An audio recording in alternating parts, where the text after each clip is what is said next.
Hi everyone, my name's Chris Atlee and it is my absolute pleasure today to present Reverend the Honorary Fred Nile, who's a member of the Legislative Council, Right. the upper house of the New South Wales Parliament. Now, one thing I'd just like to clear up before we start, just a little bit of a rumour that's been floating around the office here today. Yep. I believe that at one stage you were known as Rev Fred. Could you tell us a little bit about the story there?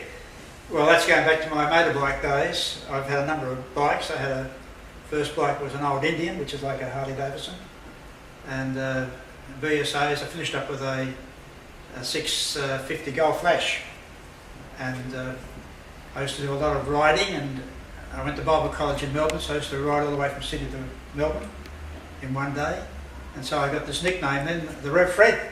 Rev Fred. Rev it up, Fred.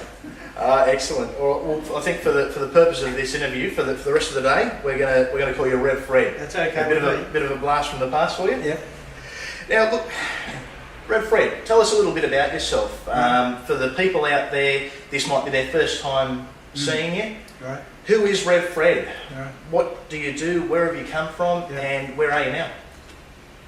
Well, some people think because I've been campaigning all these years on moral issues that I must have been born in a monastery. In fact, that's what Philip Adams said one day. He's one of the atheist guys on the ABC. He said, Fred Nile's so narrow-minded, he must have been born in a convent. Well, I wasn't born in a convent. I was actually born in King's Cross. And my father was a taxi cab driver.